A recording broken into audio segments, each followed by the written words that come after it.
Hello everyone. So in this lecture we are going to understand how to sketch a translated ellipse.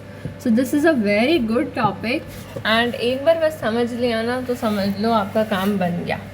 ठीक है, तो आइए अब हम इसे एग्जाम्पल से समझेंगे और एक एग्जाम्पल से ना अगर आपने इस एग्जाम्पल को समझ लिया तो सारे क्वेश्चन आपके बन गए, कोई भी आ जाए बन जाएगा. ठीक है, तो इस लेक्चर को ध्यान से देखेगा. नाउ देखिए, और ये क्वेश्चन आएगा भी सही, इस बात की भी गारंटी है. ठीक है, now how to sketch a translated ellipse. ये क्वेश्चन दे रखे हैं 9x² + 4y² - 18x + 24y + 9 = 0. Now सबसे पहले ये लिखा हुआ है, ये तो प्लस पॉइंट ये हो गया. दूसरा आप लोग ये समझिए कि मान लो आपको नहीं पता कि ये एलिप्स की इक्वेशन है, मेंशन नहीं होता है क्वेश्चन में, तो पता कैसे चलेगा कि ये एलिप्स का क्वेश्चन है और ट्रांसलेटेड एलिप्स का क्वेश्चन है. तो पॉइंट नंबर 1 तो ये है इसको आइडेंटिफाई करने का. देखो x² है और जो y की टर्म है उसमें भी y² है, तो ये हमारा बहुत ही बड़ा हिंट हो गया कि ट्रांसलेटेड एलिप्स की क्वेश्चन है. स्टेप 1 क्या करना है, with the help of the completing the square method change the given equation in the standard form of the ellipse.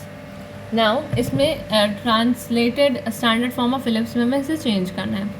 तो अब हम क्या करेंगे, x वाले टर्म्स को एक साथ लिख देंगे कंप्लीटिंग द स्क्वायर मेथड के लिए, y वाले टर्म्स को एक साथ लिख देंगे जैसा कि आपको दिख रहा है. ओके, नाउ अब देखो, क्योंकि हमें कंप्लीटिंग द स्क्वायर तो अभी हमें पता चल रहा है ना, 9 कॉमन ले लो, x² माइनस का 2x. अब भाई हमें पता है प्रॉपर्टी, क्या पता है हमें, a² + b² - 2ab या फिर a² + b² + 2ab, दो ही केस है. अब -2ab है तो यहाँ पर तो बेसिकली ऐड ही करना है. तो 2 है तो 2 के साथ एक कोफिशिएंट 1 है तो दूसरा डेफिनेटली 1 होगा, तो 1 का स्क्वायर ऐड कर दिया ब्रैकेट के अंदर. ये ब्रैकेट के अंदर ऐड करा है तो सब्ट्रैक्ट भी करना पड़ेगा, तो ब्रैकेट के साथ मल्टीप्लाई करेंगे तो 9 हो जाएगा, 9 सब्ट्रैक्ट भी करना पड़ेगा. ठीक है, नाउ अब आगे सिमिलरली 4 में भी हमने ऐसे ही करा, कॉमन लिया, 3 का स्क्वायर लगाया, क्योंकि ये देखो ये 6 आ गया. अब 6 क्या है, 2 × 3 ऐसे ही बनता है ना 6.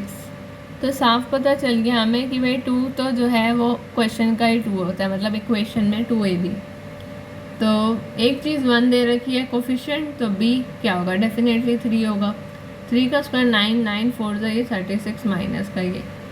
ठीक है, 0 आ गया. यहाँ तक कॉन्सेप्ट सारा क्लियर हो गया. अच्छा, अब इधर देखो, ये बन गई हमारा 9x - 1 का होल स्क्वायर एंड +4y + 3 का होल स्क्वायर 36. अब 36 डिवाइड हुआ, ये 4 आ गया, ये 9 आ गया एंड ये हमारी इक्वेशन बन गई. तो आई थिंक ये क्लियर है. इसको और डिटेल में मैं क्या ही समझा सकती हूँ आपको, साफ साफ सब लिखा भी हुआ है और मैंने बता भी दिया. ठीक है, तो moving toward step number 2. Step number 2 क्या करना है, हमें आइडेंटिफाई करनी है मेजर एक्सिस और minor axis. Major axis identify करने से मतलब ये है कि मेजर एक्सिस वो होगी जिसका डिनोमिनेटर बिग होगा एंड माइनर वो होगी जिसका डिनोमिनेटर स्मॉल होगा. तो डिनोमिनेटर बिग किसका है, भाई वाई का है, दिखाई दे रहा है इतनी बात हमें.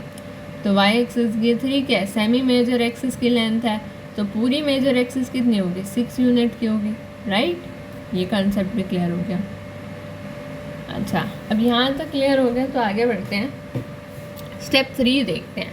स्टेप 3 में क्या करना है ना, हमें कंपेयर करनी है इक्वेशन को स्टैंडर्ड इक्वेशन के साथ. यहाँ मैंने कुछ स्टेप्स आपके लिए बनाए हैं और उसका हमें सेंटर, वर्टिसेस और फोकाई निकालना है. ठीक है, अब देखो ये वाई एक्सिस के मेजर एक्सिस वाई एक्सिस के पैरेलल है क्योंकि ट्रांसलेटेड एलिप्स है और सेंटर है इसका एच के. तो ए जो है एलिप्स में हम मान के चलते हैं, एलिप्स की इक्वेशन में ए वहीं उसी के नीचे आएगा जो ए, क्योंकि हम ऑलवेज ग्रेटर देन बी मान के चलेंगे. तो क्योंकि मेजर एक्सिस क्या है, वाई एक्सिस है, तो वाई - k का स्क्वायर के नीचे ये a² आ गया. सेंटर है हमारा h, k. Now centre h, k है तो सेंटर हमारा क्या आ गया, सेंटर हमारा आ गया 1 -3, ये -1 के बना होगा. और अब दूसरा में क्या करना है काम, सबसे पहले पुट करनी है वैल्यू. इस मीन्स कि यहाँ पर ये देखो कि ये x - 1 को हमें स्टैंडर्ड फॉर्म में पूरा लाना है ना, तो x - 1 को कैपिटल X मानना है और y + 3 को कैपिटल Y मानना है.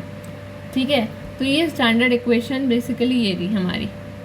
ये रही। इस केस में जो है हमारा सेंटर का ओरिजिन क्या है, मतलब सेंटर जो है इलिप्स का वो है ओरिजिन 0,0, राइट। अब आगे देखो वर्टिसेस क्या होंगी। वर्टिसेस जो हैं वो 0, प्लस माइनस से इसलिए लिखा है क्योंकि वाई एक्सिस पे तो 0, प्लस माइनस से होगा और ये एक्स एक्सिस पे तो प्लस माइनस बी, 0। फोकाई का क्या है 0, प्लस माइनस सी।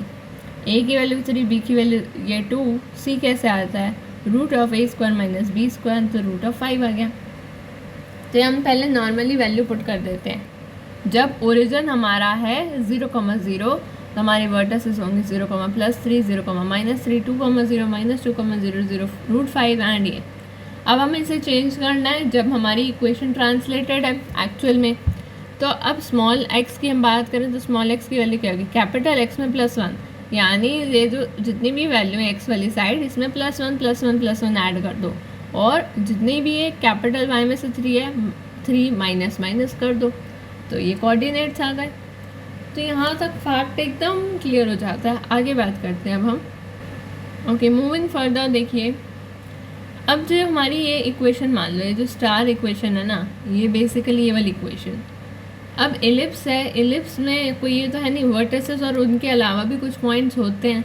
तो वो क्या पॉइंट्स हैं, अगर हमें आंसर को इम्प्रेसिव करना है तो हमें वो भी बताने पड़ेंगे, ठीक है। तो जैसा कि हम जानते हैं कि अगर वाई एक्सिस को मीट करेगी कोई लाइन तो डेफिनेटली उसका एक्स कोऑर्डिनेट 0 होगा। तो एक्स कोऑर्डिनेट हम सभी जगह 0 पुट करके हमारी इक्वेशन क्या बची, 4y², वाई वाला टर्म और 9 बच जाएगा। अब हमें ये पता है ना कोऑर्डिनेट, हमें कोऑर्डिनेट फॉर्मूला तो सिखा ही रखा है बचपन में सब ने, कि अगर इक्वेशन होती है हमारी, रिपीट कर देती हूँ, ax² प्लस का bx प्लस का c इक्वल टू 0, तो जो क्वाड्रेटिक फॉर्मूला कहते हैं इसे, क्वाड्रेटिक फॉर्मूला के बिहाफ पे हम कह सकते हैं x होता है -b plus minus root of b² minus 4ac upon में 2a। यहाँ आ नहीं रहा, यहाँ लिख देती हूँ, आ गया। जिसमें से ये जो पार्ट होता है हमारा दिस मच पार्ट, इसको हम कहते हैं डिस्क्रिमिनेंट, ठीक है। इसके बारे में भी आप जानते हैं। एनीवेज वो डिस्क्रिमिनेंट कर में इसलिए बताया कि डिस्क्रिमिनेंट अगर लेस देन 0 होगा तो कोई रियल रूट नहीं होगा, तो आप उस बात का भी ध्यान रख लेना। अच्छा, अब x 0 आ गया तो हमने -b plus minus root of b² 4ac सारी फॉर्मेलिटी पूरी की और 2 पॉइंट हमने निकाल के खड़े कर दिए। y एक्सिस है a0 a0, सिमिलरली y0 डाला हमने x एक्सिस का भी निकाल लिया। अब x के 2 पॉइंट सेम आ गए तो इसका मतलब एक ही जगह मीट कर रहा है, यानी 1,0 पे, ठीक है। तो बस ये 4 स्टेप क्लियर हो गए। अब फाइनली हम अपने इलिप्स को बनाते हैं। तो गाइज अब वक्त आ गया इलिप्स को बनाने का। तो देखिए, so on a coordinate axis पहले हमने सेंटर को ओरिजिन मान के मतलब हमने पहले कोऑर्डिनेट एक्सिस बनाई जिसे हम बनाते हैं। उसके बाद हमने सेंटर लेबल किया ट्रांसलेटेड इलिप्स वाला। सेंटर है हमारा 1,-3, कर लिया लेबल, ठीक है।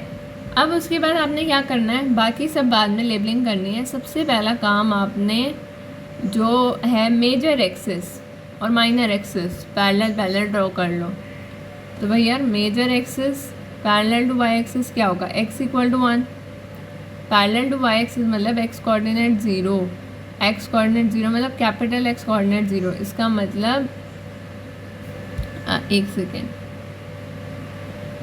हाँ देखो y एक्सिस के पैरेलल है, इसका मतलब मेजर एक्सिस क्या होगी, मेजर एक्सिस क्या होगी भाई, कैपिटल X की वैल्यू 0, तो इसका मतलब x -1 वैल्यू 0, और मेजर एक्सिस जो पैरेलल आएगी y की x = 1, और यहाँ पे जो आएगी देखो y 0, तो माइनर एक्सिस आएगी भाई y = -3, ठीक है। तो देखिए अंडरस्टैंडिंग पॉइंट ऑफ व्यू से आई होप आपको ये लेक्चर समझ में आ रहा होगा। चलिए फटाफट से एंड करते हैं। देखो ये सेंटर पॉइंट आ गया।